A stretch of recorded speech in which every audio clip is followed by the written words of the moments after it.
মুসলমান ঘরের ছেলে মেয়েরা, তরুণীরা, বাপেরা, এ নবী পাকের উম্মত উম্মতি গণেরা, ময়দানে মাশরকে ভয় করুন। সেই দিনটা তোমার আমার কি হবে চিন্তা করে আল্লাহ পাকের হুকুম অনুযায়ী চলার চেষ্টা করুন। নবী পাককে মহব্বত করেন, ভালোবাসেন, প্যার করে। কেন ময়দানে মাশরে কেউ তোমার আমার হবে না, তোমার আমার হবে আল্লাহ নবী স্বয়ং নিজে।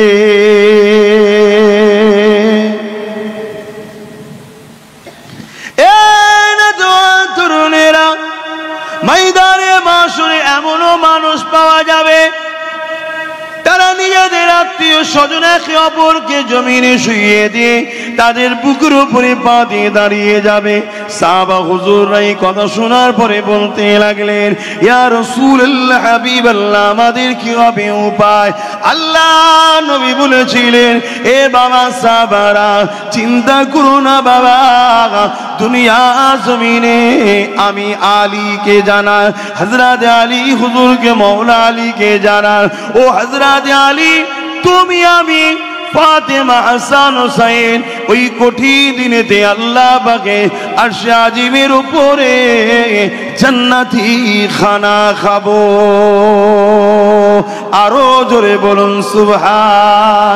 এ নওজোয়ান তরুণেরা, হযরত মওলা আলী জিজ্ঞাসা করেছিলেন, ইয়া রাসূলুল্লাহ, হাবিবাল্লাহ, এই দিনেতে আমাদেরকে যারা মহব্বত করে, দুনিয়া জমিনে যারা আমাদেরকে প্যার করে, দুনিয়া জমিনে যারা হাসান হুসাইনকে মহব্বত করে, দুনিয়া জমিনে যারা খাতুনে জান্নাতকে মহব্বত করে, ইয়া রাসূলুল্লাহ, হাবিবাল্লাহ, তাদের কি হবে উপায়?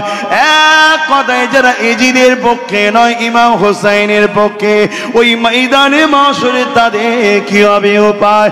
আল্লাহ নবী জানিয়েছিলেন, ও হযরত আলী, আমার উম্মত উম্মতিদেরকে জানিয়ে দিও যারা দুনিয়া জমিন হাসান হুসাইনের পক্ষে থাকবে, ও হযরত মওলা আলী তোমার পক্ষে থাকবে, যারা আমাদেরকে প্যার করবে আমাদের পক্ষে থাকবে, ওই ময়দানে মাশরে তারা আমাদের সঙ্গে আল্লাহর আরশে আজিমে জান্নাতি খানা খাবে।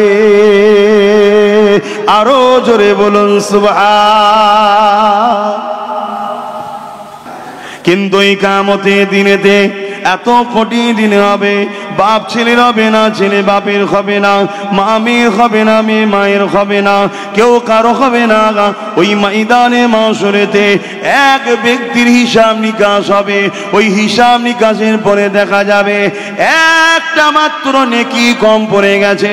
এই নেকি কম পড়ে যাবার জন্য ওই বান্দাকে জাহান্নামী হয়ে যেতে লেগেছে। ওই বান্দাকে আল্লাহ পাক জিজ্ঞাসা করতে লাগবে, ওরে আমার বান্দা রে, একটা নেকি তো তোমার কম পড়েছে, যদি আর একটা নেকি থাকতো তাহলে তুমি জাহান্নাম থেকে বেঁচে যেতে। ওই বান্দা তখন বলতে লাগবে, ও রব্বি আল্লাহ পাক, আমি তো জাহান্নামী হয়ে যাব, তবে জাহান্নামে যাবার আগে একটা আবদার যদি রাখতে বলেন রাখবো। কি আবদার তোমার?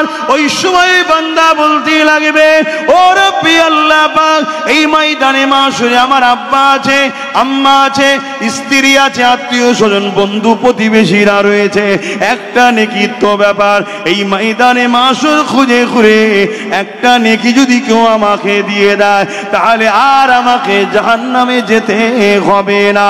আল্লাহ পাক আপনি যদি আমাকে ইজাজত দেন, আমি ময়দানে মাশর একটু ঘুরে ঘুরে দেখব, একটা নেকি যদি আমি পাই তাহলে আমি তো নাজাতটা পেয়ে যাব। শুনছেন তো নাকি? ভাবুন ময়দানে মাশরটা কি জিনিস, আজ আমরা কোন খেয়ালে আছি। তরুণেরা, ওই ময়দানে মাশরে আল্লাহ পাক ওই বান্দাকে বলবে, এ বান্দা, এটা ময়দানে মাশর, এখানে কেউ কারো হবে না। তুমি যখন বলছো যা, আমি আল্লাহ তোমাকে ইজাজত দিলাম, তুমি ময়দানে মাশর ঘুরে ঘুরে ঘুরে ঘুরে দেখো। আমার আব্বা জানেরা, আমার আম্মা জানেরা, ভাইরা বোনেরা, পরিবার সন্তানদের জন্য করতে হবে, কিন্তু মনে রাখবেন আখিরাতকে ভুলে গেলে চললে হবে না। আখিরাতকে বাঁচিয়ে তোমাকে করতে হবে। স্পষ্ট আমার রাসূলুল্লাহ জানিয়েছে, করেছে, সন্তানদেরকে লালন পালন করা, এটাও একটা বড় নেকির কাজ, এটা একটা বড় সওয়াবের কাজ। কিন্তু আজ মুসলমান ঘরের সন্তানেরা নিজের সন্তানের ভালোর জন্য, মুসলমান ঘরের বাপেরা নিজের সন্তানের গাড়ি বাড়ির জন্য এতিমের সম্পদকে লুটছ, এতিমের জায়গা ছেড়ে নিচ্ছ, গরিবের সম্পদকে লুটে নিচ্ছ। মনে রাখবেন, আপনি তো দুনিয়া থেকে চলে যাবেন, ওই সন্তান ওই টাকা নিয়ে আনন্দ ফুর্তি করবে, কিন্তু আপনার আখিরাতটা কেউ দেখতে যাবে না। ওই দিনে কেউ আপনার আপন হবে না। ওই সন্তান তার বাপের কাছে যাবে, ওই বান্দা বাপের কাছে যাবে, বাপকে যে বলতে লাগবে, আমার আব্বা জান, আপনি দুনিয়া জমিনে আমার জন্য মাকে কত বকেছিলেন, আজকে আপনার সন্তান একটা নেকির অভাবের জন্য জাহান্নামী হতে লেগেছে।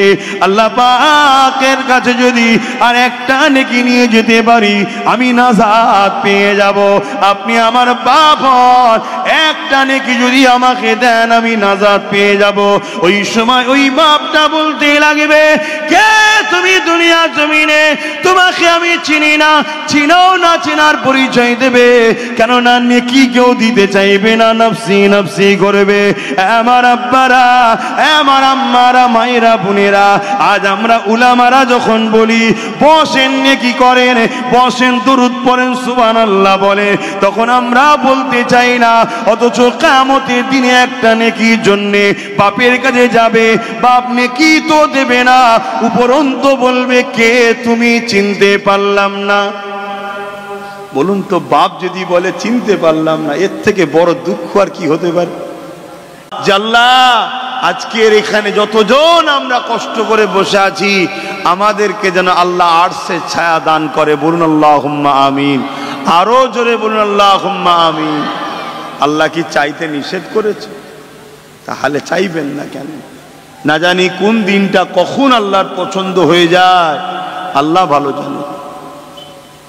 ওই দিন সম্বন্ধে রাসূল সাহাবা হুজুরদেরকে বলতেন, আলতানজুরু নাফসুম মা কদ্দামাত লিগাদ। কোরআন বলছে, প্রতিটা নফসের উচিত পরকালে বেশি বেশি করে ভাবা। এত ভয়ানক হবে।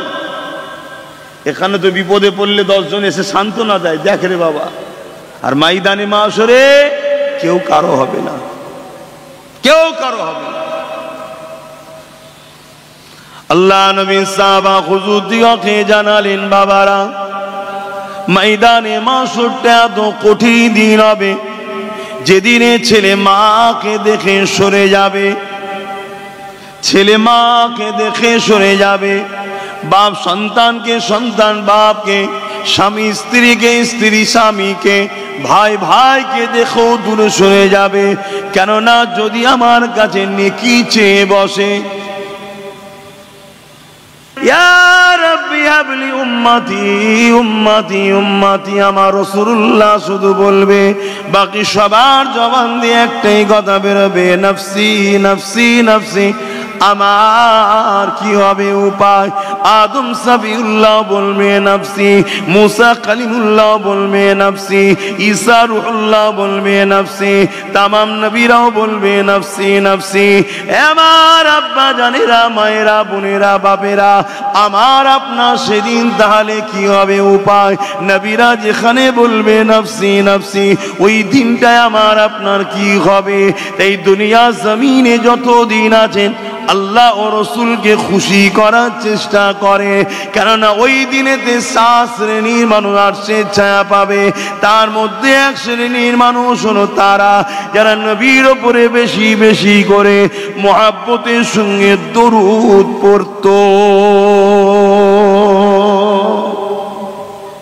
এই জন্যই তো আমরা উলামারা দরুদ পড়াই। আল্লাহ পাক জিবরাইল আলাইহিস সালাম কে জানাবেন, ও হযরত জিবরাইল, জান আমার জাহান্নামকে নিয়ে এসে আমার আরশের বাঁ পাশে বেঁধে দেন।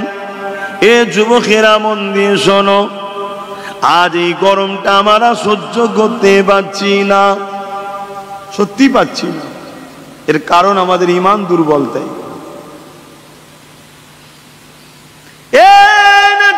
তরুণেরা, আল্লাহ পাক জিবরাইল আলাইহিস সালামকে বলবে, ও জিবরাইল যান, আমার জাহান্নামকে নিয়ে এসে আমার আরশের পাশে বেঁধে দেন। হযরত জিবরাইল চলে যাবে, জাহান্নামকে 70,000 জিঞ্জির দিয়ে বাঁধা হবে। এক একটা জিঞ্জিরে 70,000 করে ফেরেশতা ধরে রাখবে। জাহান্নামকে 70,000 জিঞ্জির দিয়ে বাঁধা হবে, এক একটা জিঞ্জিরে 70,000 করে ফেরেশতা ধরে রাখবে। তথাপিও জাহান্নামকে ধরে রাখতে পারবে না। জাহান্নাম লম্বা লম্বা বার করে গুনাহগার আল্লাহর বান্দা বান্দীদের দিকে তেরে তেরে যাবে। এ যুবকেরা, তরুণেরা, বাপেরা, ওই দিনটা তোমার আমার কি হবে উপায়? ভাবতে হবে। ওয়াজ শুধু শোনার জিনিস নয়। আমার নবী ওয়াজ করতেন, আবু জেহেলও শুনেছে, সিদ্দিক আকবরও শুনেছে। সিদ্দিক আকবর দুনিয়া থেকে জান্নাতের সার্টিফিকেট পেয়েছে, আর আবু জেহেল গ্রেট ইন্টারন্যাশনাল কাফের হয়ে মরেছে। অথচ ওয়াজ তো দুজনেই শুনেছে। আবু বকর সিদ্দিক ওয়াজ শুনে চিন্তা করেছে, ভেবেছে, আর আবু জেহেল শুধু শুনে গেছে, চিন্তা করেনি। তো ওয়াজ শুধু শুনলে হবে না, শোনার পরে নিজেকে চিন্তা করতে হবে, ফিকির করতে হবে, ভাবতে হবে, তবে পরিবর্তন হবে। যে বান্দা হিদায়াত চায়, আল্লাহ তাকে হিদায়াত দেন। কিয়ামতের দিন সম্বন্ধে আল্লাহ নবী সাহাবা হুজুরদেরকে ওয়াজ করছেন। এই নওজোয়ান তরুণেরা, ওই ওয়াজ আজ আমি আপনাদের কাছে করি। আল্লাহ নবী সাহাবাদেরকে ওয়াজ করেন, এ বাবা সাহাবারা, কিয়ামতের দিনে এমন বাপ পাওয়া যাবে নিজের ছেলেকে জমিনে শুইয়ে দিয়ে ওই ছেলের বুকের উপরে পা দিয়ে দাঁড়িয়ে যাবে। ময়দানে মাশরে এমন বাপ পাওয়া যাবে নিজের ছেলেকে জমিনে শুইয়ে দিয়ে তার বুকের উপরে পা দিয়ে দাঁড়িয়ে যাবে। এমন মা পাওয়া যাবে নিজের মেয়েকে জমিনে শুইয়ে দিয়ে তার বুকের উপরে পা দিয়ে দাঁড়িয়ে যাবে। এমনও স্বামী পাওয়া যাবে নিজের স্ত্রীকে জমিনে শুইয়ে দিয়ে তার বুকের উপরে পা দিয়ে দাঁড়িয়ে যাবে। এক কথাই যার উপরে যা জোর চলবে তাকে জমিনে শুইয়ে দিয়ে তার বুকের উপরে পা দিয়ে দাঁড়িয়ে যাবে। ইয়া রাসূলুল্লাহ, হাবিবাল্লাহ, এই রকমটা কেন হবে? সাহাবা হুজুররা শুনে আর কাঁদে, জিজ্ঞাসা করে, হুজুর এরকমটা কেন হবে? আল্লাহ নবী জানিয়ে দিলেন, বাবা সাহাবারা, লোহাকে আগুনে দিলে পুড়ে পুড়ে যেমন লাল হয়ে যায়, ওই সূর্যের তাপেতে জমিনটা গরম হতে হতে লাল হয়ে যাবে। ওই জমিনে মানুষ দাঁড়াতে পারবে না। ওই জমিনে যে যাকে পারবে জমিনে শুইয়ে দিয়ে তার বুকের উপরে পা দিয়ে দাঁড়িয়ে যাবে। সাহাবা হুজুররা কাঁদতে লাগে, ইয়া রাসূলুল্লাহ, হাবিবাল্লাহ, আমাদের কি হবে উপায়? এ যুবকেরা, তরুণেরা, এ নবী পাকের প্রেমিকেরা, আমাদের কি হবে উপায়? এখানটা মনে রাখবেন, অন্যদিকে যায় এটা পরে বলছি। আল্লাহ নবী সাহাবাদিগকে আরো জানিয়েছে, ময়দানে মাশরে সূর্যের তাপেতে মানুষের মাথার কিলোগুলো গলে গলে গলে গলে সর্দির নাই যেমন পানি টপাতে থাকে, ওইভাবে মাথার কিলো গলে গলে গলে গলে পড়তে লাগবে। হে আমার যুবকেরা, বাপেরা, মায়েরা, বোনেরা, ওই দিনে আমাদের কি হবে উপায়? আজকের এই স্কোদে, এই রোদে যদি আমাদের এই দশা হয়, সেদিন কি হবে আমাদের উপায়?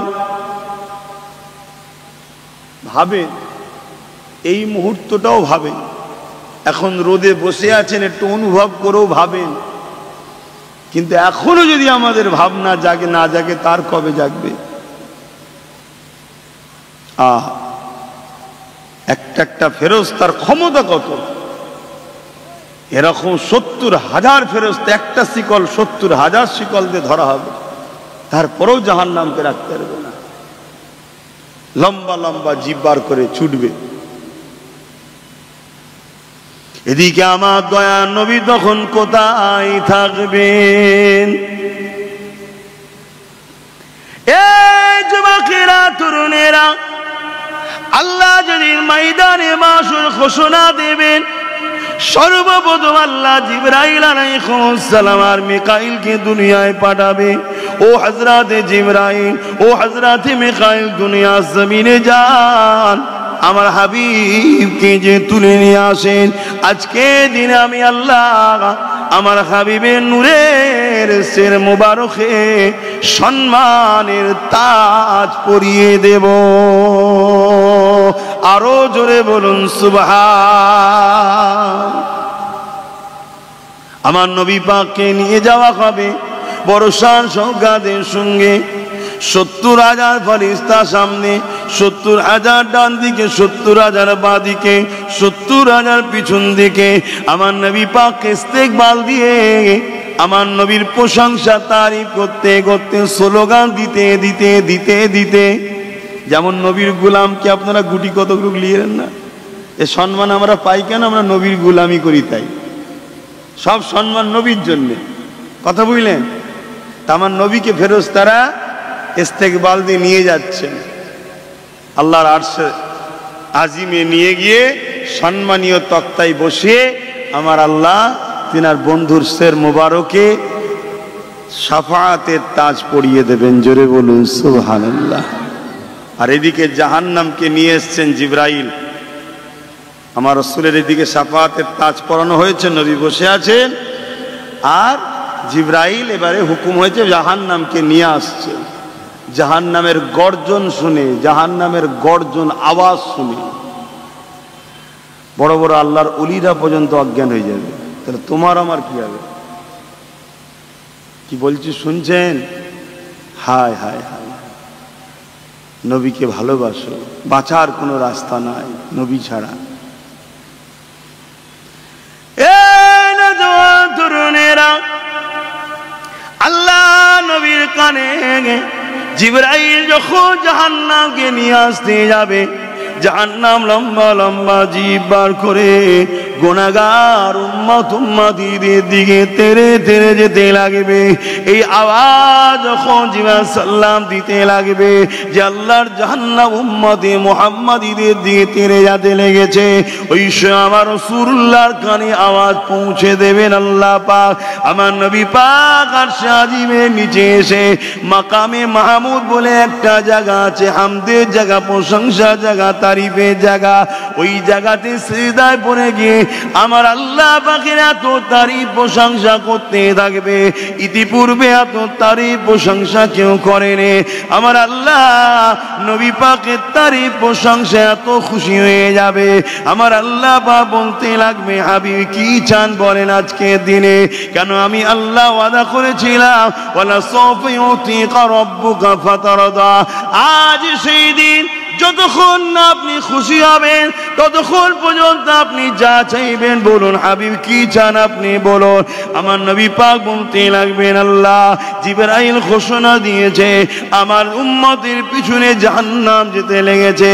আল্লাহ পাক আমার উম্মত যদি জাহান্নামী হয়ে যায় আমি রাসূলুল্লাহ খুশি হব না। ওই জাহান্নামকে ওখান থেকে সরিয়ে দেন।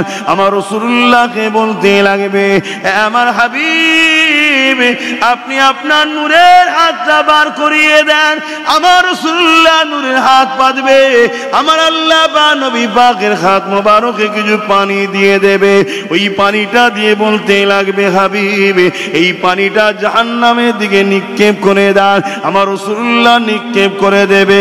নিক্ষেপ করার সাথে সাথে জাহান্নাম হাজারো হাজারো মাইল দূরে সরে যাবে। আরো জোরে বলুন সুবহান আল্লাহ আল্লাহ। এটা কিসের পানি? আল্লাহ নবীকে আমার আল্লাহ জিজ্ঞেস করবেন, হাবিব এটা কিসের পানি জানেন? এ পানি হলো আপনার উম্মতরা যখন আমার ভয়ে কাঁদতো, আমাকে ডর করে কাঁদতো, নিরিবিলি নির্ঝুমে সবাই ঘুমোচ্ছে, তাহাজ্জুদের ওয়াক্তে উঠে আপনার উম্মত আমায় সেজদায় পড়ে, আপনার উম্মতই আমাকে সেজদায় পড়ে চোখের পানি ফেলে কাঁদতেন। আমি আল্লাহ ওই পানিকে জমা করে রেখে দিয়েছিলাম। কেন? আমার জাহান্নামকে ঠান্ডা করার ক্ষমতা কারো নাই, আপনার উম্মতের চোখের পানি পারে আমার জাহান্নামকে ঠান্ডা করতে। জোরে বলুন সুবহানাল্লাহ, আরো জোরে বলুন সুবহানাল্লাহ। কিন্তু হায়, আজ আমাদের তো কাঁদাই উঠে গেছে, কাঁদাই উঠে গেছে। আগেকারের মানুষের মধ্যে যাই হোক নাই হোক দিলটা বড় নরম ছিল, মনে অত প্যাঁচ টাচ ছিল না। আমাদেরই বাপ দাদুদের কথা বলছি, মনে অত প্যাঁচ টাচ ছিল না। এখন আমাদের মনে যা প্যাঁচ, জিলিপি যদি দেখে সেও লজ্জা পাবে। জোরে সর্বনাশ, এ কি ডেঞ্জারাস জিনিস।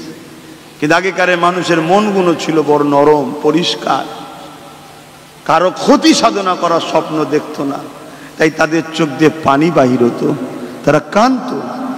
আজ তো আমাদের চোখের পানি শেষ, পানি নেই, কাঁদি কই আমরা।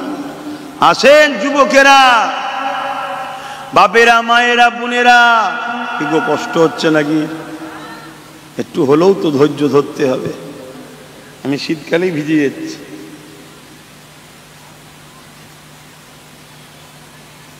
একটু পরে তো আবার না বলে আরো মুখে লাগবে। আরো কত পিছবেন, আর তো একটুখানি জায়গা আছে না, এখন পর্যন্ত বাকি আছে, একটু পরে নামবো। আচ্ছা, এই পর্দাটা নেমে গেল কেন? এ কি কথা? না না, দেখার প্রয়োজন নয় তো, শরিয়াতকে শরিয়াতের জায়গায় রাখে। এ কি কথা? কমিটির ভাইরা দেখছে, আপনার এদিকে খেয়াল করুন। হায় হায়, আমার নবী শাফাআতুন নবী মানেন তো নাকি? আমার নবী শাফাআতুন নবী মানেন তো? হাত তুলে বলুন, যারা যারা মানেন হাত তোলেন, লম্বা করে হাত তোলেন। নারে তাকবীর, শাফাআতুন নবী, শাফাআতুন নবী, শাফাআতুন নবী, নারে দিবে। আমার নবী ছাড়া কিয়ামতের দিন বাঁচারও রাস্তা নেই। সমস্ত নবীরা নফসি নফসি করবে।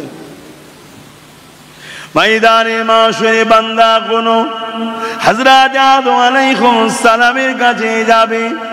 ও আব্বা জান আদম সফিউল্লাহ, আজকের এই কঠিন দিনে আপনি আমাদের জন্য আল্লাহ দরবারে সুপারিশ করেন। আদম সফিউল্লাহ বলবেন, ইযহাবু ইলা গায়রি, অন্য কারো কাছে যাও। নফসি নফসি নফসি। আমি আদমকে যদি আল্লাহ জিজ্ঞাসা করে, আদম রে গন্ধম কেন খেয়েছিলি? এ আমার বান্দা সন্তানেরা, ইযহাবু ইলা গায়রি, অন্য কারো কাছে যাও। ওই সময় আল্লাহ বান্দা বান্দি গুলো, এ নওজওয়ানেরা, হযরতে মুসা কালিমুল্লাহর কাছে যাবে। ও হযরতে মুসা কালিমুল্লাহ, আপনি আল্লাহ পাকের সঙ্গে কথা বলেছে, আল্লাহ আপনাকে বড় নকাব দিয়েছে কালিমুল্লাহ, আল্লাহ আপনার সঙ্গে কথা বলেছে। ও হযরতে মুসা কালিমুল্লাহ, আপনি আমাদের জন্য আজকে কঠিন বিপদে একটু সুপারিশ করো। কিন্তু মুসা কালিমুল্লাহ বলতে লাগবে, ইযহাবু ইলা গায়রি, অন্য কারো কাছে যাও। তারা এইভাবে সমস্ত নবীদের কাছে যেতে যেতে যেতে হযরত ঈসা রুহুল্লাহর কাছে যাবে। ও হযরত ঈসা রুহুল্লাহ, আল্লাহ আপনাকে বিনা ভাবে কুদরতি ভাবে তৈরি করেছে, আল্লাহ আপনাকে রুহুল্লাহ, আল্লাহ রূহ বলে লাকাব দিয়েছে। ও হযরত ঈসা রুহুল্লাহ, আপনি আমাদের জন্য আজকে কঠিন দিনে একটু সুপারিশ করুন, আমরা সহ্য করতে পারছি না। আল্লাহ পাক বিচার করে দিই, বিচারে যা ফায়সালা হবে মেনে নেব। কিন্তু এই ময়দানে মাশরে এত কঠিন দিন, যেদিনে মাথার এক বেগ দেখতে এক হাত উপরে সূর্য, কারো এক হেঁটো পর্যন্ত পাসিনা, কারো এক কোমর পর্যন্ত পাসিনা, কারো এক বুক পর্যন্ত পাসিনা, কেউ পাসিনা দিয়ে সাঁতার কাটতে থাকবে। ও হযরত ঈসা রুহুল্লাহ, আর সহ্য করা যাচ্ছে না। আল্লাহ পাকের কাছে ফরিয়াদ করে, আল্লাহ যেন হিসাবটা শুরু করে দেয়। ঈসা রুহুল্লাহ বলবে, ইযহাবু ইলা গায়রি, অন্য কারো কাছে যাও, অন্য কারো কাছে যাও। বান্দা বান্দি কোনো আর কাউকে খুঁজে পাবে না, কেননা তারা আমার নবী পাককে দেখতে পাবে না। কেন? আমার নবী সম্মানীয় তক্তা থেকে নেবে। পুরো ময়দানে মাশরে ঘুরে বেড়াতে লেগেছে, আর জবানে বলতে লেগেছে, রেখেছি, ইয়া রাব্বি হাবলি উম্মতি উম্মতি উম্মতি। এ নবীর উম্মতিরা, কি করলে সেই নবীর জন্যে, কি করলে সেই নবীর দিনের জন্য? আর দুনিয়া জমিনে সবাইকে খুশি করলে, সবার জন্য লড়াই করলে, সবার জন্য মারপিট করলে, সবার জন্য সব কিছু না করলে, আর আমার নবী পাক 63 বছরের জিন্দেগি, এই রেখে যাওয়া 23 বছরের মেহনতের ইসলাম তোমার আমার কাছে দিয়ে গেল, সুন্নাহ দিয়ে গেল। তুমি আমি সেই নবীর দিনের জন্য কি করলাম? আজকে তোমার আমার গাফলতির জন্যে আজকে জালিম হুকুমাতরা ওয়াকফ আইন করে সংশোধনের নামে মসজিদ মাদ্রাসা ভারতের জমিন থেকে মিটিয়ে দিবার প্ল্যান করছে। কিয়ামতের দিনে কি মুখে তুমি আমি নবীর শাফাত চাইব? বলো বলো, কি করলে? সারা জীবন বেঈমান কাফের মুনাফিকদের পিছনে আমাদের জিন্দেগিগুলো কেটে গেল। কখনো একবার হুজুরের দিনের কথা ভাবলাম না? কি করে আমাদের মসজিদগুলো থাকবে ভাবলাম না? এই তোমাদের এখানে যে মসজিদ আছে, বিশাল মসজিদ, গত 3-4 বছর আগে এসে দেখেছিলাম মসজিদের গায়ে কোনো রকম ভাবে কোনো ফটো ছবি মূর্তির কিছু নাই। আর গতবার এসে দেখলাম বড় প্ল্যান করে যারাই পাহারা দিচ্ছে তারা আস্তে আস্তে ডিজাইন তৈরি করছে। কালকে বলবে এই দেখো আমাদের ডিজাইন বেরিয়ে, কিছু মাথায় ঢুকছে? হ্যাঁ, এই ঈদগাহটাকে দেখে দিল্লির এক ঈদগাহর কথা মনে পড়ছে। দিল্লিতে একটা ঈদগাহ আছে, লক্ষর ওপরে মানুষ নামাজ পড়ে, বিশাল শহরের ওপরে, এত বড় জায়গা মুসলিম পূর্বপুরুষরা দিয়ে গেছে। এটাও নিশ্চয় আপনাদের মুসলমানরাই দিয়েছে তো নাকি? আপনাদেরই পূর্বপুরুষরা দিয়েছে। তো সেই জায়গায় সেই ঈদগাতে জোর করে একটা মূর্তিকে স্থাপন করা হলো, জোর করে। তার মানে কি সূচনা শুরু হলো। কালকে বলা হবে ওই মূর্তিরই সম্পদ এটা। এর জন্য দোষী কারা? যারা করছে তারা। বলুন, তাদের থেকে বড় দোষী তো আমরা। আমরা কি করলাম? আমরা কি করলাম? আমরা তো কখনো প্রশাসনকে আমাদের কন্ট্রোলে রাখবে কথা কখনো ভাবিনি। কিয়ামতের দিন কি মুখ দেখাবেন আল্লাহর কাছে, রসুলের কাছে? হিসাব হবে বাপ, কারো ছাড় নাই। পীর সাহেব হোক, পীরজাদা হোক, মুফতি হোক, মৌলানা হোক, ইমাম হোক, আলেম হোক, সাধারণ মানুষ হোক, কারো ছাড় নেই। আল্লাহ হিসাব নেবে। বান্দা আমার জমিনে তুই আমার জন্য কি করেছি বল? ওরে আমার বান্দারে, আমার দিয়া জান দিয়ে, আমার দিয়া পা দিয়ে, হাত দিয়ে আমার রাস্তায় কতটা হেঁটে জীবন, আমার দিয়ে হাত দিয়ে কি করে জীবন, আমার দিয়া তাকত দিয়ে কি করেছি বল, আমার দিয়া জ্ঞান বিবেকটাকে কোন রাস্তায় লাগিয়েছি বল, আমার দিয়া ক্ষমতাকে কাদের পিছনে লাগিয়েছি বল। এ আমার বান্দা বান্দি রে, আমি আল্লাহ ছাড় দিয়েছিলাম, ছেড়ে কিন্তু দিইনি। আজকে সেই বিচারের দিন আমাকে একটু জানা, তোরা আমার দিয়ার জীবনকে কোন রাস্তায় কাটিয়েছিস বল। হিসাব নেবে না নেবে না? এই ছেলে, এই করি আমি তোদের পাল্লাই পড়ে বস না, বীজখানে উঠে দাঁড়িয়ে পড়ছে। কি গো, আল্লাহ ছেড়ে দেবে নাকি? হিসাব নেবে না? নেবে। কেউ যদি তোমাদের এলাকায় কাউকে দায়িত্ব দেয় বা কিছু অর্থ দেয়, দিয়ে হিসাব লাই না লাই না, কোথা কি খরচ করেছিস বল। আল্লাহ জিন্দেগি দিল, তাকত দিল, ক্ষমতা দিল, যৌবন দিল, দুটো পা দিল, দুটো হাত দিল, কোথায় লাগিয়েছ জিজ্ঞেস করবে না? হ্যাঁ, আমার মসজিদগুলো বিরান হচ্ছিল, তোরা কি করছিলিস?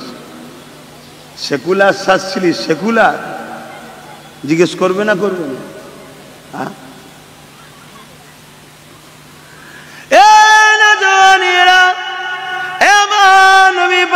প্রেমিকেরা, ময়দানে মাশর এত কঠিন দিন হবে, যে দিনেতে সমস্ত নবীরা নফসি নফসি নফসি বলবে।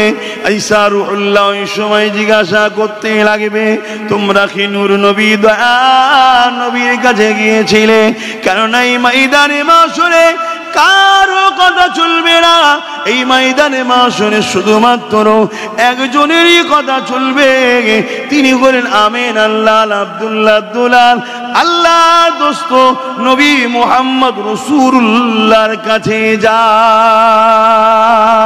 সেই সময় বান্দা বান্দি গণ আমার নবী পাকের কাছে আসবে, আল্লাহ নবীর কাছে দরখাস্ত রাখবে, ইয়া রাসূলুল্লাহ হাবিবাল্লাহ, আজ আদম নবী থেকে নিয়ে ঈসা নবী সবাই বলে দিল অন্য কারো কাছে যান, হুজুর আপনি ফিরিয়ে দেবেন না, আপনি আমাদের জন্য সুপারিশ করুন, হুজুর আপনি আমাদের জন্য আল্লাহ দরবারে ফরিয়াদ করুন।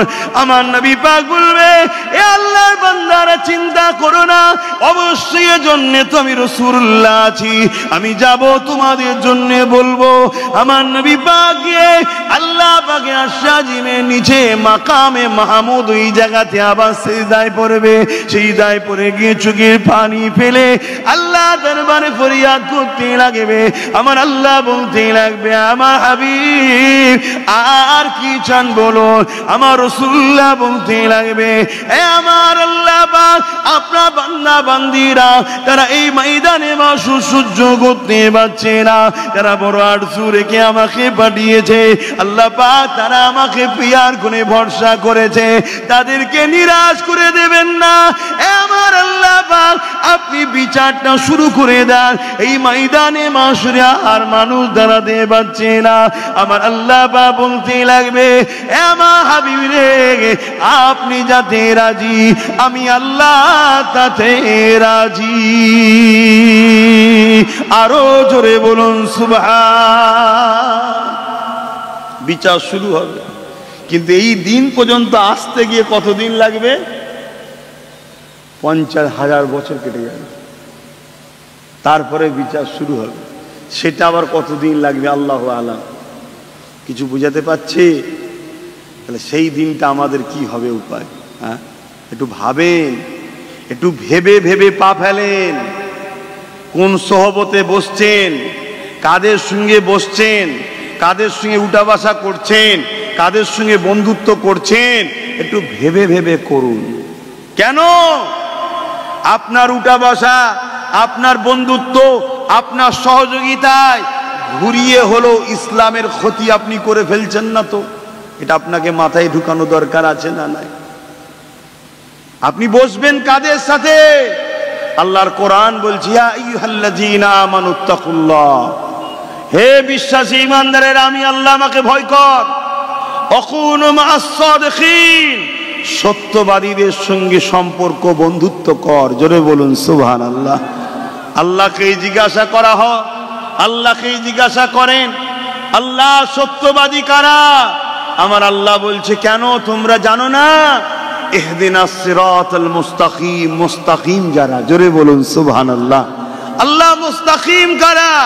আল্লাহ বলছেন সিরাতাল্লাযীনা আন'আমতা আলাইহিম, যাদের উপরে আমি আল্লাহ ইনাম দিয়েছি তারাই হলো মুস্তাকিম। জোরে বলুন সুবহানাল্লাহ। আল্লাহ কাদের উপরে আপনি ইনাম দিয়েছেন?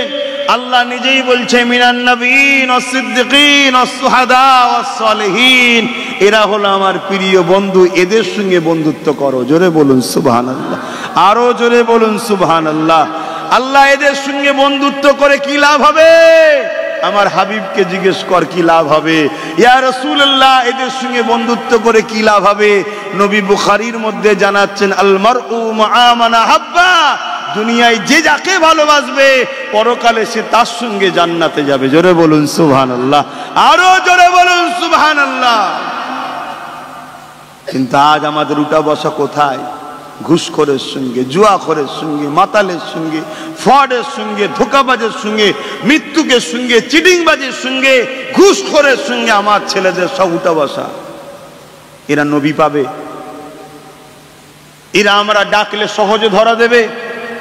এদের ভেতরের মধ্যে যে ঈমান আছে, ওই ঈমানকে হারাম খাদ্য দিয়ে, মিথ্যা দিয়ে, ঘুষ দিয়ে, খেলা দিয়ে, মেলা দিয়ে, জুয়া দিয়ে, জেনা দিয়ে, মদ দিয়ে এদের ঈমানকে বরবাদ করে দেওয়া হচ্ছে। কেন বরবাদ করা হচ্ছে?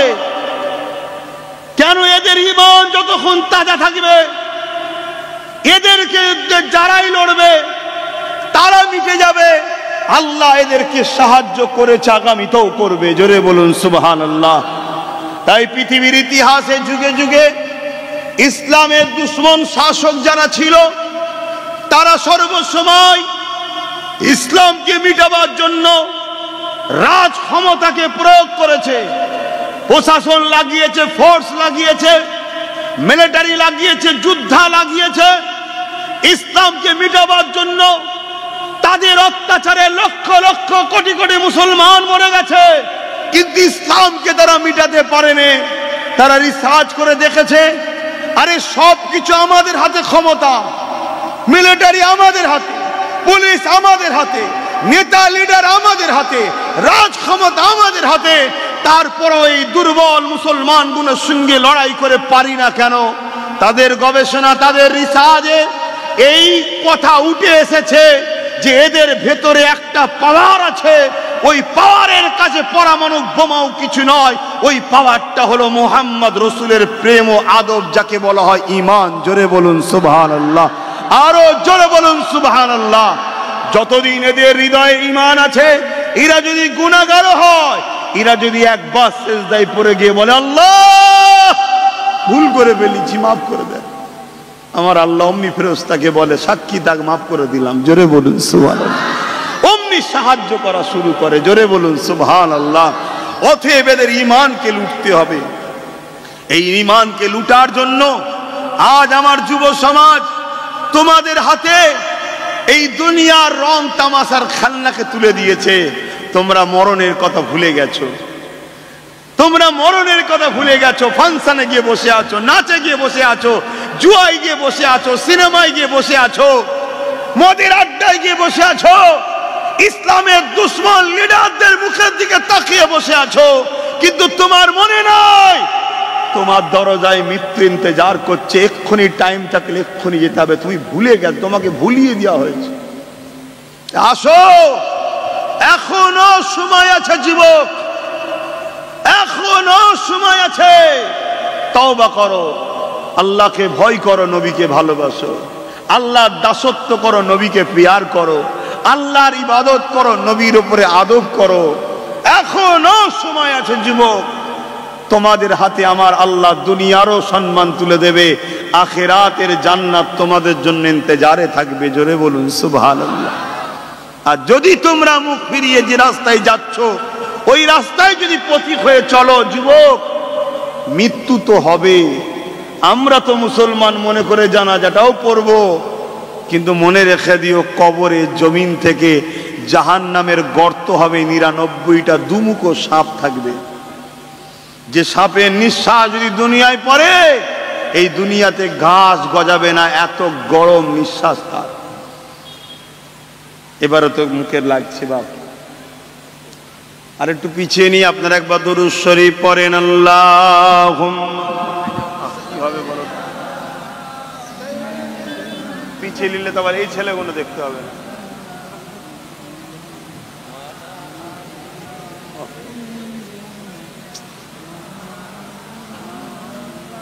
পিছলে তো এরা দেখতে হবে না আবার। কি সমস্যা হয়ে গেল। হ্যাঁ হ্যাঁ,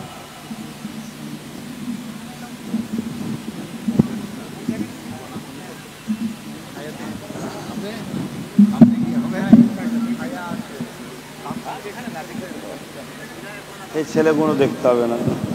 দরুদ শরীফ। আল্লাহুম্মা সাল্লি আলা। আচ্ছা, খুলে দাও এটা, খোলেন খোলেন।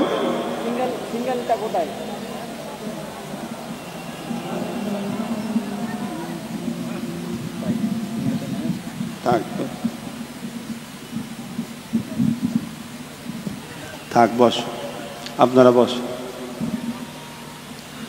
আল্লাহুম্মা সাল্লি আলা।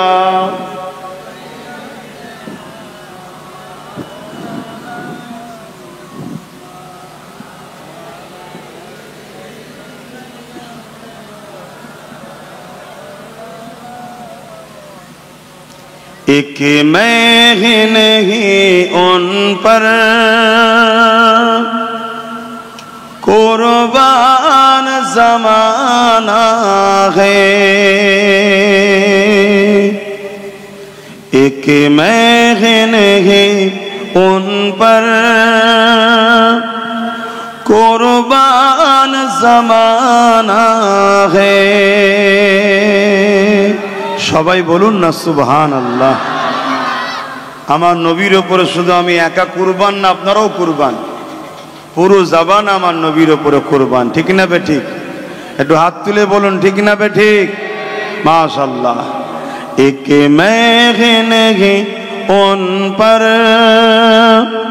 कुर्बान ज़माना है एक महन है उन पर कुर्बान ज़माना है एक महन है उन पर कुर्बान ज़माना है जो रब दो आलम का महबूब यगाना है एक महन है उन पर कुर्बान ज़माना है कलपुल से जिसने हमें खुद ही पार लगाना है कलपुल से जिसने हमें खुद ही पार लगाना है जहरा का बाबा है हसनैन का नाना है जहरा का बाबा है हसनैन का नाना है एक महन है उन पर कुर्बान ज़माना है आओ दरे जहर पर फैली हुई दामन आओ दरे जहर पर फैली हुई दामन ये नस्ल करीमों की ये नस्ल करीमों की लचपा खराना है एक महन है उन पर कुर्बान ज़माना है अल्लाहुम्मा सल्ली अला मौलाना मुहम्मद वाला आली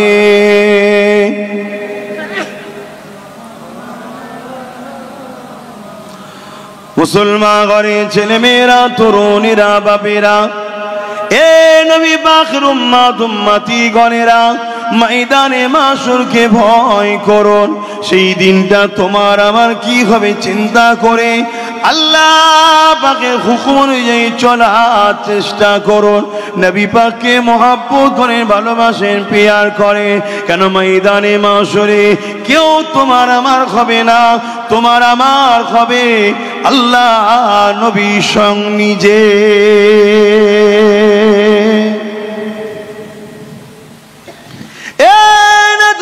তরুণেরা ময়দানে মাশরে এমনও মানুষ পাওয়া যাবে তারা নিজেদের আত্মীয় স্বজন একে অপরকে জমিনে শুইয়ে দিয়ে তাদের বুকের উপরে পা দিয়ে দাঁড়িয়ে যাবে সাহাবা হুজুররা এই কথা শোনার পরে বলতে লাগলেন ইয়া রাসূলুল্লাহ হাবিবাল্লাহ আমাদের কি হবে উপায় আল্লাহ নবী বলেছিলেন এ বাবা সাহাবারা চিন্তা করো না বাবা দুনিয়া জমিনে আমি আলীকে জানা হযরত আলী হুজুরকে মওলা আলীকে জানা ও হযরত আলী তুমি আমি ফাতেমা হাসান হুসাইন ওই কঠিন দিনেতে আল্লাহ পাকে আরশে আজিমের উপরে জান্নাতি খানা খাবো।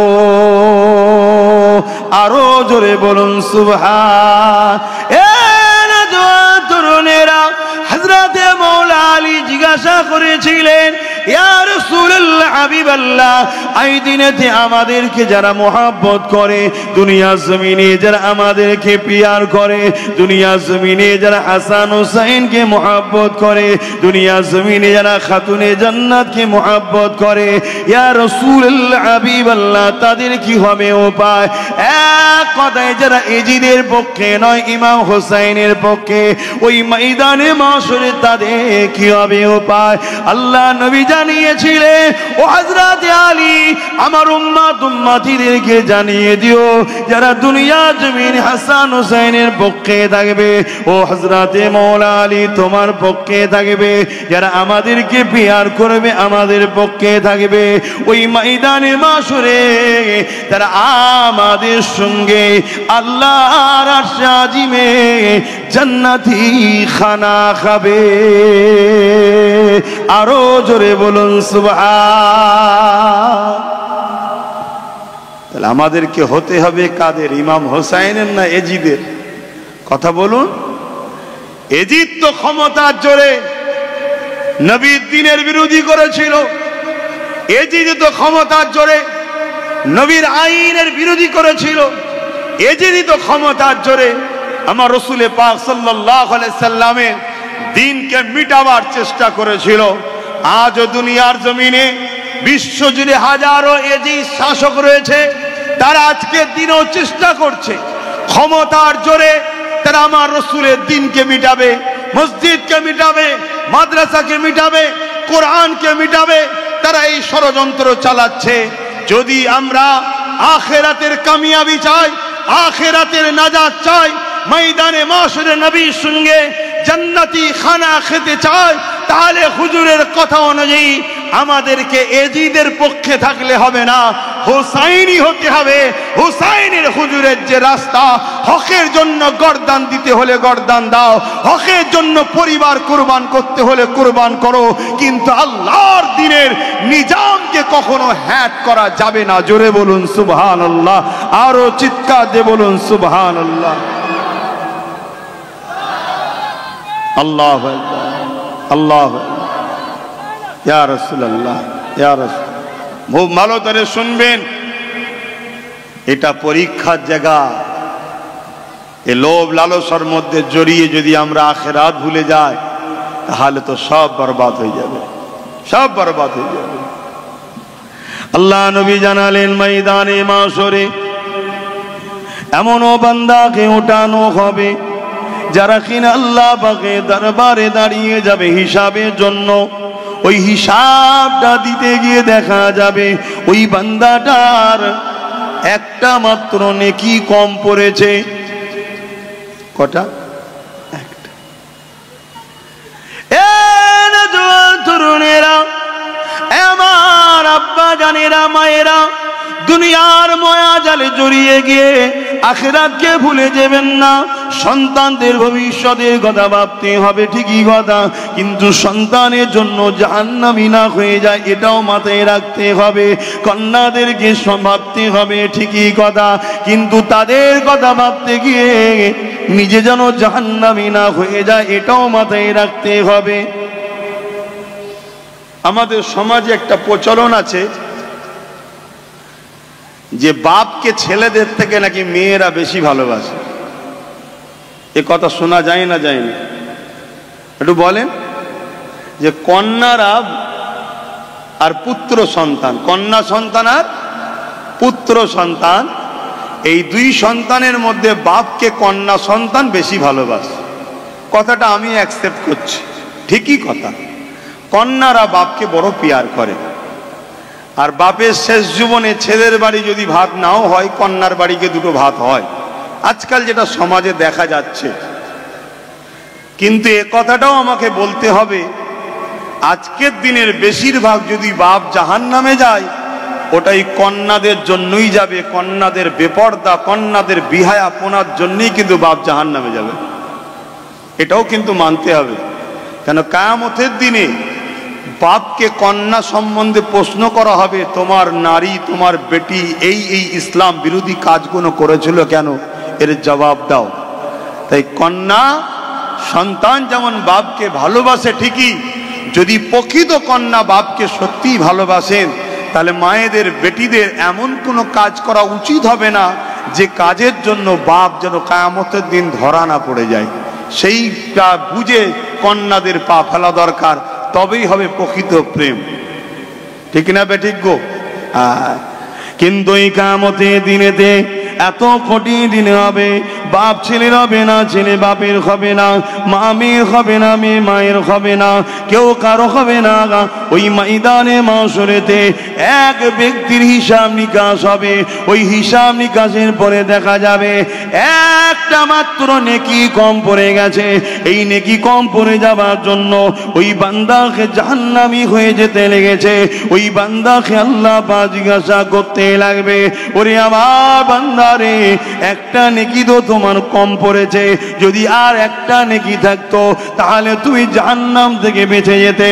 ওই বান্দা তখন বলতে লাগবে, ও রব্বি আল্লাহ পাক, আমি তো জাহান্নামী হয়ে যাব, তবে জাহান্নামে যাবার আগে একটা আবদার যদি রাখতে বলেন রাখবো।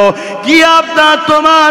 ওই সময় বান্দা বলতে লাগবে, ও রব্বি আল্লাহ পাক, এই ময়দানে মাশরে আমার আব্বা আছে, আম্মা আছে, স্ত্রী আছে, আত্মীয় স্বজন বন্ধু প্রতিবেশীরা রয়েছে, একটা নেকি তো ব্যাপার। এই ময়দানে মাশর খুঁজে খুঁজে একটা নেকি যদি কেউ আমাকে দিয়ে দেয় তাহলে আর আমাকে জাহান্নামে যেতে হবে না। আল্লাহ পাক আপনি যদি আমাকে ইজাজত দেন, আমি ময়দানে মাশর একটু ঘুরে ঘুরে দেখব, একটা নেকি যদি আমি পাই তাহলে আমি তো নাজাতটা পেয়ে যাব। শুনছেন তো নাকি? ভাবুন ময়দানে মাশরটা কি জিনিস, আজ আমরা কোন খেয়ালে আছি। তরুণেরা, ওই ময়দানে মাশরে আল্লাহ পাক ওই বান্দাকে বলবে, এ বান্দা, এটা ময়দানে মাশর, এখানে কেউ কারো হবে না। তুমি যখন বলছো যা আমি আল্লাহ তোমাকে ইজাজত দিলাম, তুমি ময়দানে মাশর ঘুরে ঘুরে ঘুরে ঘুরে দেখো, আমার আব্বা জানেরা, আমার আম্মা জানেরা, ভাইয়েরা বোনেরা, পরিবার সন্তানদের জন্য করতে হবে, কিন্তু মনে রাখবেন আখিরাতকে ভুলে গেলে চললে হবে না। আখিরাতকে বাঁচিয়ে তোমাকে করতে হবে। স্পষ্টই আমার রাসূলুল্লাহ জানিয়েছে, সন্তানদেরকে লালন পালন করা এটাও একটা বড় নেকির কাজ, এটা একটা বড় সওয়াবের কাজ। কিন্তু আজ মুসলমান ঘরের সন্তানেরা নিজের সন্তানের ভালোর জন্য, মুসলমান ঘরের বাপেরা নিজের সন্তানের গাড়ি বাড়ির জন্য এতিমের সম্পদকে লুটছ, এতিমের জায়গা ছেড়ে নিচ্ছ, গরিবের সম্পদকে লুটে নিচ্ছ। মনে রাখবেন আপনি তো দুনিয়া থেকে চলে যাবে, ওই সন্তান ওই টাকা নিয়ে আনন্দ ফুর্তি করবে, কিন্তু আপনার আখিরাতটা কেউ দেখতে যাবে না। ওই দিনে কেউ আপনার আপন হবে না। ওই সন্তান তার বাপের কাছে যাবে, ওই বান্দা বাপের কাছে যাবে, বাপকে যে বলতে লাগবে, আমার আব্বা জান, আপনি দুনিয়া জমিনে আমার জন্য মাকে কত বকেছিলেন, আজকে আপনার সন্তান একটা নেকির অভাবের জন্য জাহান্নামী হতে লেগেছে। আল্লাহ পাকের কাছে যদি আর একটা নেকি নিয়ে যেতে পারি আমি নাজাত পেয়ে যাব। আপনি আমার বাপ হন, একটা নেকি যদি আমাকে দেন আমি নাজাত পেয়ে যাব। ওই সময় ওই বাপটা বলতে লাগবে, কে তুমি দুনিয়া জমিনে, তোমাকে আমি চিনি না, চিনাও না, চেনার পরিচয় দেবে, কেননা নেকি কেউ দিতে চাইবে না, নফসি নফসি করবে। আমার আব্বারা, আমার আম্মারা, মায়েরা, বোনেরা, আজ আমরা উলামারা যখন বলি বসেন নেকি করেন, বসেন দুরূদ পড়েন, সুবহানাল্লাহ বলে, তখন আমরা বলতে চাই না, অথচ কিয়ামতের দিনে একটা নেকির জন্য বাপের কাছে যাবে, বাপ নেকি তো দেবে না, উপরন্তু বলবে, কে তুমি, চিনতে পারলাম না। বলুন তো, বাপ যদি বলে চিনতে পারলাম না, এর থেকে বড় দুঃখ আর কি হতে পারে? একটু সারা দেন না, দুঃখ হবে না? হবে না? এক তো আমি জাহান্নামে যাচ্ছিলাম, কিন্তু আবার একটা দুঃখ পেয়ে গেলাম, দুঃখ নিয়ে যাব।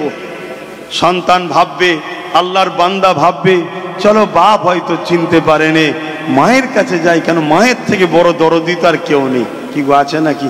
হ্যাঁ, মায়ের থেকে দরদি তো কেউ নেই, তো মায়ের কাছে যাই।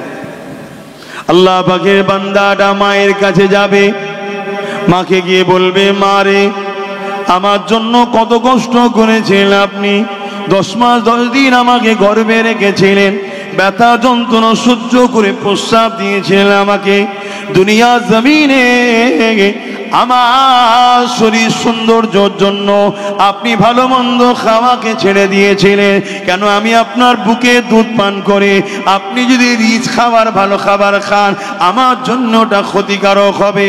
মারে, আপনি আমার জন্য সব ত্যাগ করেছিলেন, আমি যখন কোনো বাইনা করতাম বাপকে যে বলতে পারতাম না, আপনার কাছে বলতাম, আপনি আমার জন্য আব্বাকে যে বলতেন, আব্বা আপনাকে বকাবকি করত, তথাপি আমার জন্য আপনি সব সহ্য করেছিলেন। মা, এক কথায় একটা নেকি কম পড়ে গেছে, যার জন্য আজকে আমি জাহান্নামী হয়ে যাচ্ছি। মারে, একটা নেকি যদি দিতেন আমি আপনার সন্তান আজকে জান্নাতি হয়ে যেতাম। কোনো মা কি পারবে এই দুনিয়া জমিনে তার ছেলেকে আগুনে ফেলতে? বলবেন তো? কিন্তু ময়দানে মাশরে এত কঠিন হবে, সেদিন মাও বলবে, তুমি কে, আমি তোমায় চিনি না, নফসি নফসি, আমার কি হবে, আমার কি হবে। আমি কি বুঝাচ্ছি বুঝছো যুবক? এই দিন আমাকেও দাঁড়াতে হবে, তোমাকেও দাঁড়াতে হবে। কি করলে দুনিয়ায় জবাব নেবে? আজকে ওয়াকফ কেন কেন্দ্র সরকার করার সাহস পেল? এটা তোমার আমার ভুল আছে না? নাই কথা বলো।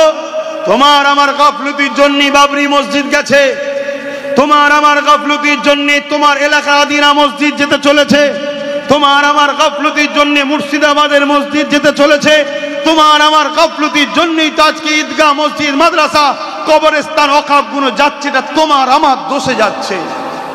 কেন আমি তুমি দীর্ঘ বছর ধরে এই একই জিনিস বুঝে আসছি, বিশ্বাস করছি মুনাফিকের উপরে, বিশ্বাস করছি বেঈমানের উপরে, বিশ্বাস করছি গাদ্দারদের উপরে। কখনো একবার ভাবলাম না আমার মসজিদ আমার থাকবে, আমার মাদ্রাসা আমার থাকবে, আমরা আমাদের নিরাপদে রাখবো, কখনো একবার ভাবিনি। আজকে সেই বিপদের সম্মুখীন আমরা হতে যাচ্ছি। এ দুনিয়ায় তো বরবাদ হবই হব, আখেরাতেও কিন্তু আল্লাহ এর বিচার নেবে। তো যাক, আমি আগামী দিন যদি মালদার কোনো জায়গায় এই কেন্দ্র সরকারের সংবিধান বিরোধী কালা কানুন ওয়াকফ বিলের প্রতিবাদে যদি আমি জনসভা ডাকি আহলে সুন্নাত ওয়াল জামাতের পক্ষে, আপনাদের কি মসজিদ মাদ্রাসা কোরআন দ্বীন ইসলাম ওয়াকফের পক্ষে দাঁড়িয়ে কেন্দ্র সরকারের কালা কানুনের বিরুদ্ধে প্রতিবাদ করার কি আপনাদের সময় আছে?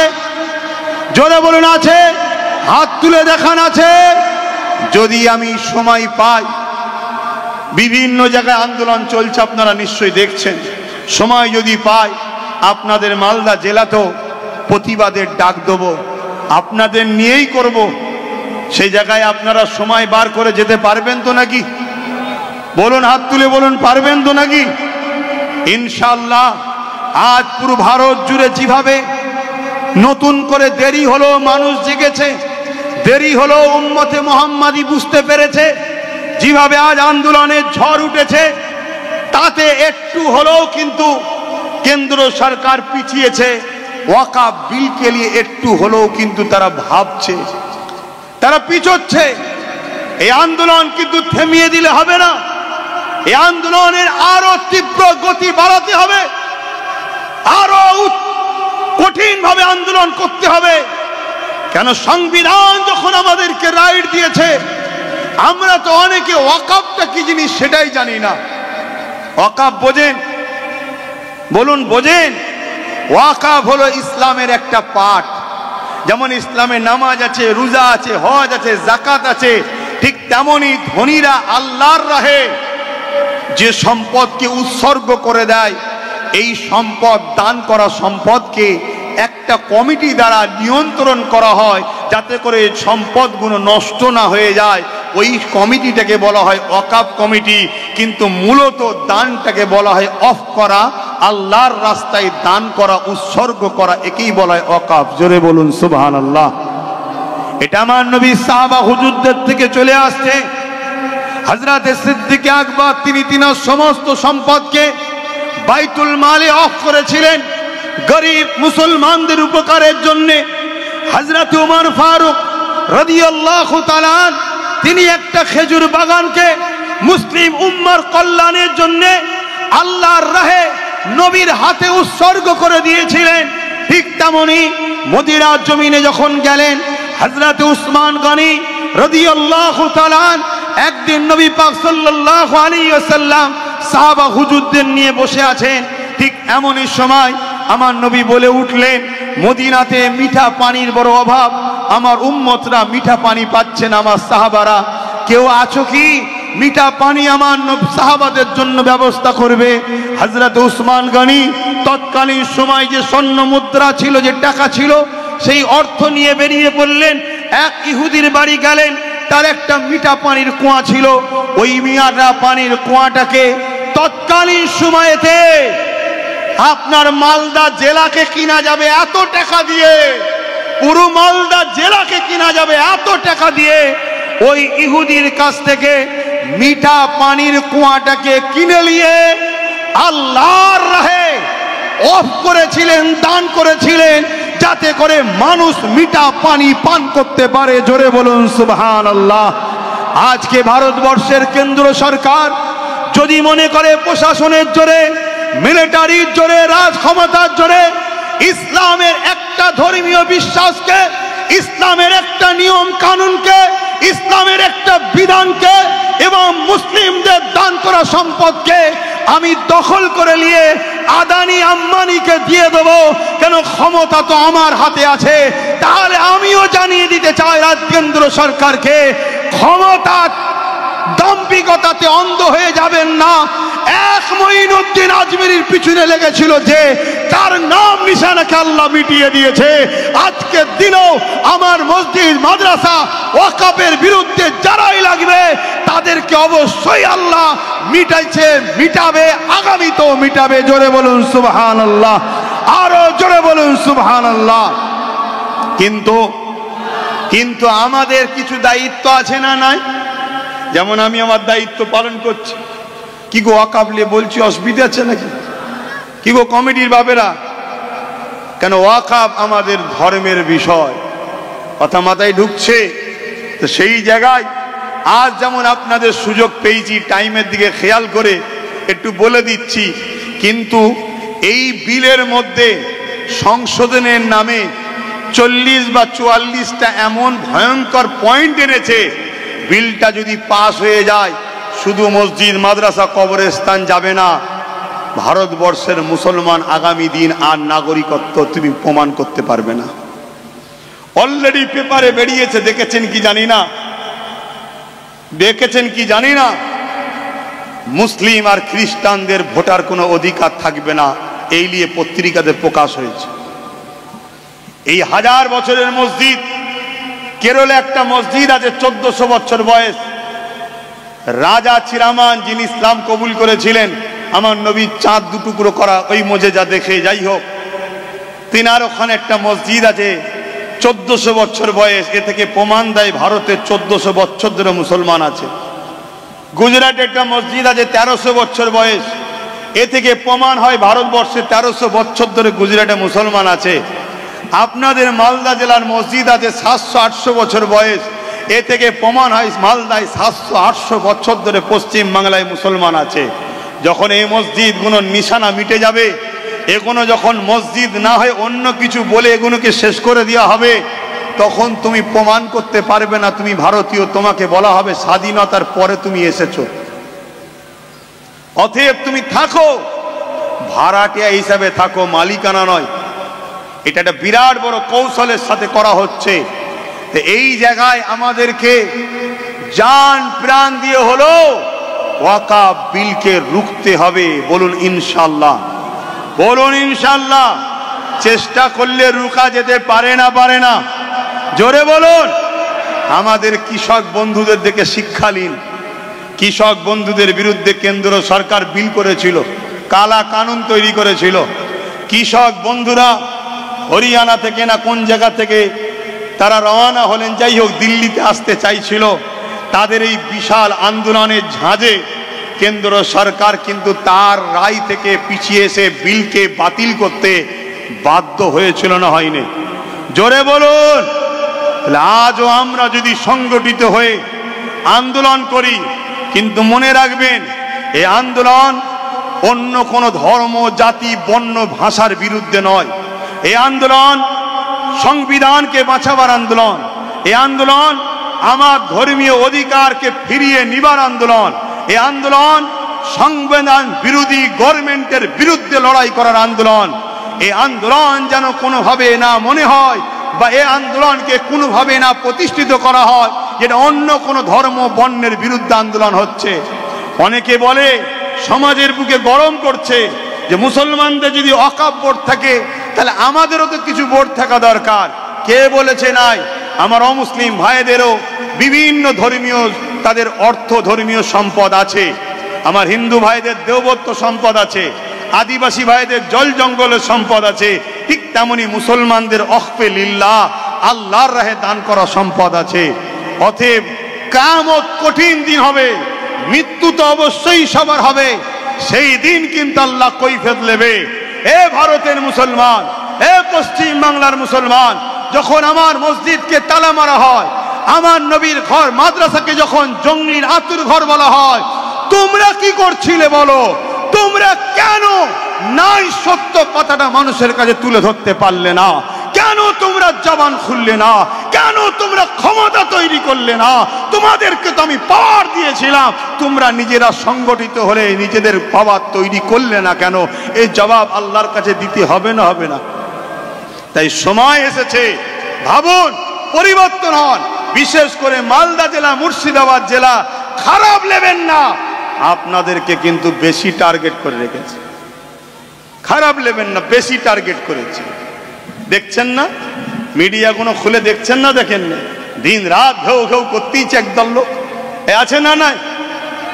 এরা কি হালে থাকে, সুস্থ থাকে না গেঁজা খেয়ে থাকে আল্লাহ ভালো জানে, কিন্তু দিন রাত ভুল বকে যাচ্ছে।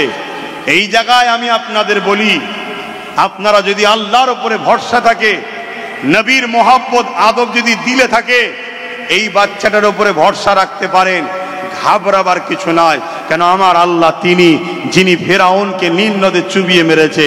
আমার আল্লাহ তিনি যিনি নমরুদের মতো পৃথিবীর রাজাকে খোঁড়া মশা দিয়ে মেরেছে। আমার আল্লাহ তিনি যিনি হতভাগা আকবরকে ভারতের মোগলে আজম করেছিল, কিন্তু আকবর ক্ষমতায় এসে কোরআনকে মিটাবার জন্য দিনে ইলাহি লিখেছিল। আমার আল্লাহ সেই আকবরকে তুফান দিয়ে নেস্তে নাবুদ করে দিয়েছিলেন। সেই আল্লাহ আজও আছে না নাই? জোরে বলুন, আছে না নাই?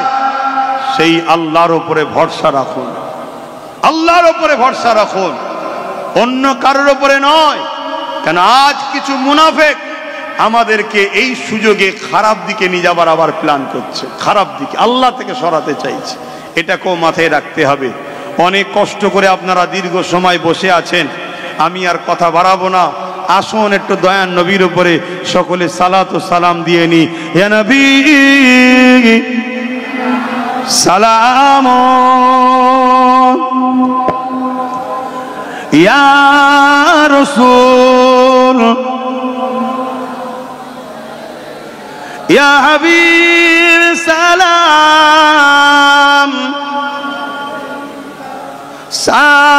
সালাওয়াত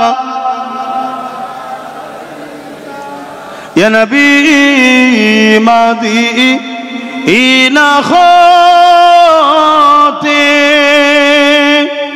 সব কিছু পারেন দেখিতে, মোদের লাশ কবরে রাখিলে লইবেন আপন করে। নবী সালাম, ইয়া রাসূল সালাম, ইয়া হাবিব সালাওয়াত ইয়া নবী মদিনা হতে সব কিছু পারেন। কি গো বলবেন তো? দেখতে পাই নবী সব কিছু দেখতে পায়, আর যেটা দেখার ইচ্ছা করবেন সেটাই দেখতে পাবেন। এ দেখার ক্ষমতা নবীকে কে দিয়েছে? আল্লাহ। আজ আমরা যদি নবীর মাদ্রাসার জন্য, আল্লাহর ঘরের জন্য লড়াই করি, আমার নবী দেখতে পাবে না? পাবে না? আল্লাহ তো বেশাক দেখতে পান, তিনি তো দেখার ক্ষমতা আমার নবীকে দিয়েছেন। তাহলে কিয়ামতের দিন নবীর শাফাত ইনশাআল্লাহ পাওয়া যাবে না? যাবে না? এই হক কথা বলতে হবে, লড়াই করতে হবে, ঠিক না বে ঠিক গো? আসেন মহব্বতে পড়েন, ইয়া নবী মদিনা হতে সব কিছু পারেন দেখিতে, মুদের লাশ কবরে রাখিলে লইবেন আপন করে। নবী সালাম ইয়া রাসূল ইয়া হাবিব।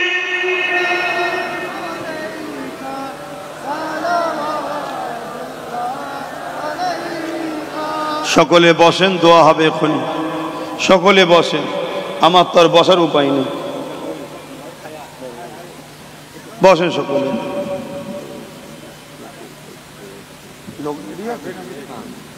শোনেন,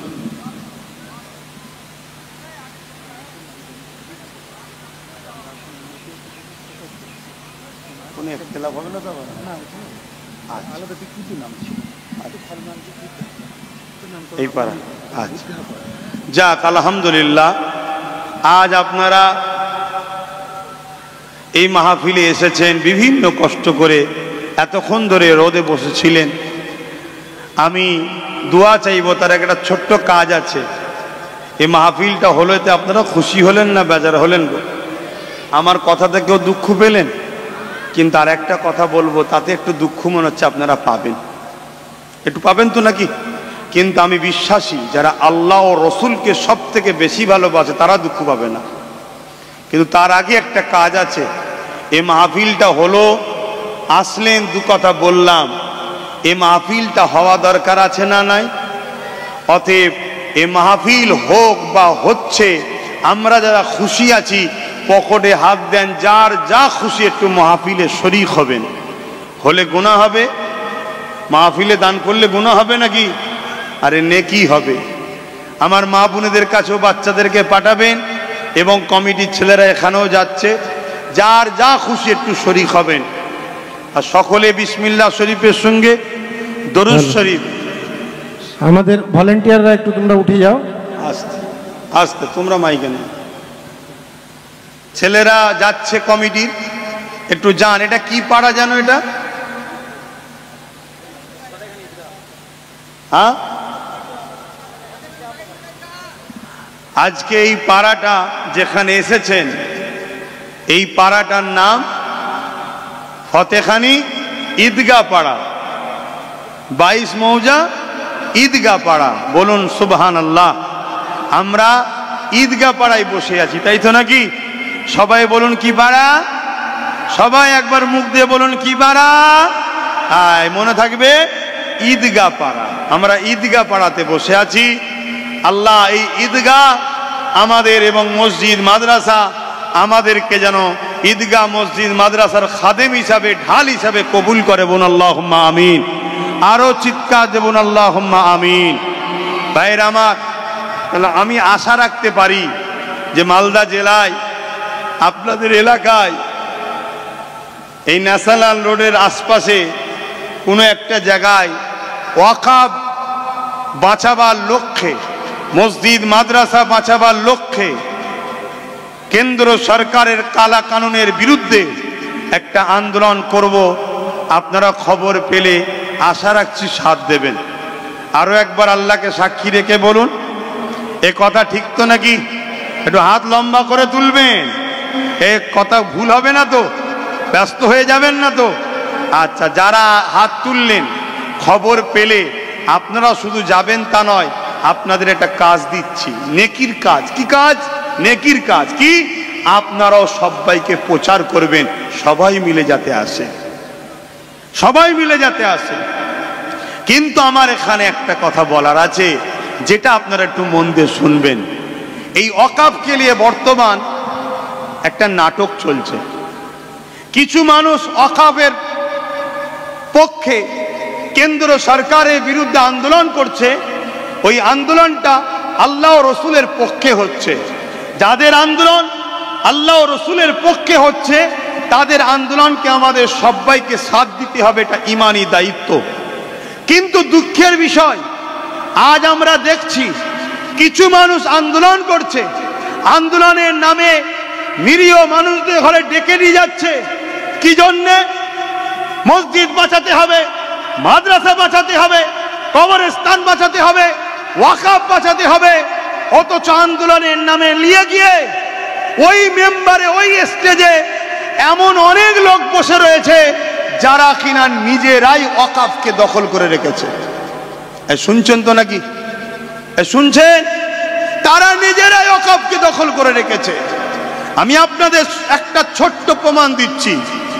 ওই পশ্চিম বাংলায়, আপনার এই মালদা জেলায় হাজার হাজার বিঘে ওয়াকফ সম্পদ আছে। সেগুলো বেদখল হয়ে আছে না নাই? বলুন, আছে না নাই? সেগুলো কি মসজিদ মাদ্রাসা মুসলিমদের কল্যাণে কাজে লাগে? লাগে না। তাহলে এগুলোরও উদ্ধারের দরকার আছে না নাই? এইগুলো উদ্ধার করা ছেড়ে দিয়ে এগুলোকে যারা দখল করে রেখেছে তাদের ঘরে নিয়ে কেন্দ্র সরকারের বিরুদ্ধে আন্দোলন করা, এর থেকে বড় ধোঁকাবাজি আর নাটক ছাড়া অন্য কিছু হতে পারে না। কেন্দ্র সরকার বিল করার চেষ্টা করছে, কিন্তু বিল এখনো করতে পারেনি। অলরেডি 1995 সালের বিল আছে, অর্থাৎ মুসলমানদের সম্পদ মুসলমানদেরই পাবে আছে, সেই বিল এখনো রয়েছে। অথচ আমার বাংলাতে 1,43,000 কম বেশি একর জমি এই বাংলায় রয়েছে। তার মধ্যে 75,000 একর জমি এখনো বেদখল। সেই জমিগুলো উদ্ধারের দরকার আছে না নাই? তাহলে কেন্দ্র সরকার যেমন কালা কানুন করতে চাইছে, তার আইনকে যখন বাতিল করার লক্ষ্যে আন্দোলন হবে, পাশাপাশি আমার রাজ্যে 75,000 একর জমি মানুষ দখল করে রেখেছে, ওই জমিকে উদ্ধার করার জন্য আন্দোলন করতে হবে। ঠিক না বেঠিক? জোরে বলুন। কলিকাতার বুকে 70টার উপরে মসজিদ তালামারা বন্ধ হয়ে পড়ে আছে। ওগুলোর জায়গা জমিরও উদ্ধারের জন্য আন্দোলনের দরকার আছে না নাই? হাত তুলে বলুন, দরকার আছে না নাই? আপনারা একমত তো নাকি? হ্যাঁ, না হয় কিয়ামতের দিন জবাব দিতে হবে। আমি বিদায় নিবার আগে একটা ছোট্ট কথা বলবো। ধরুন আপনি কারোর সঙ্গে ব্যবসা করেন, ধরুন আপনি কারোর সঙ্গে বন্ধুত্ব করেন, ধরুন আপনার কেউ আত্মীয় হয়, ধরুন আপনার ভালোবাসার কোনো লিডার হয়, সে যদি কখনো আপনার কোরআনের বিরোধী করে, আপনি তার সঙ্গে সম্পর্ক রাখতে পারবেন? জোরে বলুন, পারবেন? আল্লাহকে সাক্ষী রেখে বলছেন, কে কে বলছেন পারবো না? হাত তুলে বলুন, পারবেন? তাহলে এইবার শুনুন মন দিয়ে। এটা মনে হয় আপনাদের আঘাত না লাগলেও হয়তো মুনাফিক মুসলমানের আঘাত লাগতে পারে। পশ্চিম বাংলা মাদ্রাসা শিক্ষা বোর্ডে পরীক্ষায় রেজাল্ট মার্কশিট বাহির হয়, তাতে কোরআনে কত পেয়েছে একটা অপশান ছিল। বর্তমান পশ্চিম বাংলার সরকার কোরআনকে মাদ্রাসা থেকে পড়ানো বন্ধ করে তুলে দিয়েছে। বলুন, পশ্চিম বাংলার সরকার এটা ঠিক করেছে না অন্যায় করেছে? জোরে বলুন। অতএব এই সরকার যদি এর অন্যায় থেকে প্রত্যাখ্যান না হয়ে কোরআনকে যদি মাদ্রাসা থেকে সরাবার প্ল্যান যেটা করেছে ওর ওপরে যদি টিকে থাকে, তাহলে এরও বিরুদ্ধে লড়াই করা আমাদের জন্য ফরজ হয়েছে। যদি লড়াই না করো, কিয়ামতের দিন জাহান্নামে যেতে হবে। আর দুনিয়ায় ওরা যারা এর পরও দালালি করবে, তাদের পিছনে নামাজও হবে না, তারা মুনাফিক মুসলমান, তাদের মরণটা বেঈমান কাফের হালে হবে, কোনো সন্দেহ নাই। কথা ভুল বললাম? কথা বলেন, ভুল বললাম? আপনি রাজনীতি করছেন, রাজনীতি করুন, আমার মাদ্রাসা থেকে কোরআনকে পড়া বন্ধ করলেন কেন? আমার মাদ্রাসা থেকে কোরআনকে তুললেন কেন? এই বিষয়ে বলা দরকার আছে না নাই? কথা বলুন। তাহলে কেন্দ্র সরকার মসজিদের দুশ্মন, মাদ্রাসার দুশ্মন, ওয়াকাফের দুশ্মন, রাজ্য সরকার আমার কোরআনের দুশ্মন। তাহলে লড়াইটা শুধু কেন্দ্র সরকারের বিরুদ্ধে হচ্ছে, রাজ্য সরকারের ব্যাপারে কথা বলা হচ্ছে না কেন? যারা এই মুনাফেকি করছে, এই মুনাফেকদের ঘরে সাথে যদি আপনারা আন্দোলন করেন, তাহলে আগামী দিন ওয়াকাফও যাবে, আপনাদের জানও যাবে। অতএব আন্দোলন করতে হবে মোমেনদের নিয়ে। কথা বুঝে আসছে? এইবারে আপনারা বলুন, রাজ্য সরকার কোরআনের বিপক্ষে যদি যায়, অর্থাৎ যেটা বন্ধ করেছে, আমরা আন্দোলন করব ফিরিয়ে দাও, ঠিক না বেঠিক? যদি না ফিরিয়ে দেয়, এই রাজ্য সরকার কোরআনের দুশ্মন সরকারকে সাপোর্ট করা কি যেতে পারে? হাত তুলে আল্লাহকে সাক্ষী দিয়ে বলুন, যেতে পারে? লম্বা হাত তুলুন, হাত নাবান। কাফের হয়ে মরার থেকে মোমেন হয়ে মরুন। কদিন বাঁচবেন? হ্যাঁ, সে যা অন্যায় করেছে, সে যদি অন্যায় থেকে সংশোধন করে নেয়, সে যদি অন্যায় থেকে ফিরে আসে যে হ্যাঁ আমার এটা ভুল হয়েছে, আমি কোরআনকে তুলব না, তাহলে বাপ আমার কিছু বলারও থাকবে? জোরে বলুন, থাকবে না। কিন্তু তুমি যদি পাওয়ারের জোরে গুটি কত ইমাম মলি সাহেব, পীর সাহেব কিনে যদি মনে করো কোরআনকে মিটাবো, তাহলে তোমায় জানিয়ে দিয়ে আকবর কোরআনকে মিটাতে চেয়েছিল, মোজাদ্দেদ আলপে সানি লড়াই করেছিল, মোজাদ্দেদ আলপে সানিকে আল্লাহ সাহায্য করেছিল, আকবরের পুরো ফোর্স বাহিনী, মুফতি মৌলানা যা আকবরের দিকে ছিল সব আল্লাহ মেরে জাহান্নামে ভরে দিয়েছে। অতএব তোমাকেও দেবে, তোমার সাথে যেগুলো দালাল থাকবে সব কটাকে আল্লাহ শেষ করবে। কথা মনে থাকবে না? থাকবে না? হ্যাঁ, এটা মাথায় রাখবেন। আসুন কথা শেষ করছি। এবারে আমি জানতে চাই আরো একবার, সেটা হলো এটাই, আপনারা যদি কখনো কলিকাতার রাজপথে প্রয়োজন হয় ওয়াকাফের জন্য, মসজিদ মাদ্রাসার জন্য, কোরআনের পক্ষে দাঁড়াবার জন্য, কলিকাতার রাজপথও আমার ডাকে যেতে কারা পারবেন একটু হাত তুলে দেখাবেন? ধোকা হচ্ছে না তো? হাত নাবান। কেন কলিকাতায় একটা প্রোগ্রাম করার চিন্তা ভাবনা নিচ্ছি, কম করে হলেও যেন 20 লক্ষ লোকের টার্গেট নিয়েছি। কথা বুঝে আসছে? এটা ধর্মীয় প্রোগ্রাম হবে, আমাদের ইসলাম ধর্মের মানুষের যাওয়া, সেখানে ইমানি দায়িত্ব আছে, এই আশা রেখে যাচ্ছি। অনেক কথা বললাম, কেউ মনে ব্যথা পেলেন, কষ্ট পেলেন? তাহলে এটা কি পাড়া? ঈদগাহ পাড়া। আসুন এখন দোয়া চাওয়া হবে। একটু দোয়া চাওয়ার সময় বসে পড়ি, কি আর করব? এখন দাঁড়িয়েও তো মুখে রোদ লাগছে। কথা বুঝে আসছে? দরুদ শরীফ আল্লাহুম্মা। ওহ, এখানেও তো রোদ লাগছে, এদিকে সরাতে হবে। থাক থাক।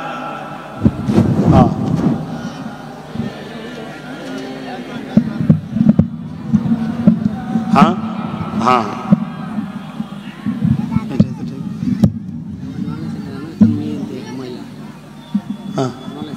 আচ্ছা ঠিক। নলেজ সিটির টাকা এখানে ওইভাবে তো। ওহ, বই আছে নাকি তেনার? কলম কই?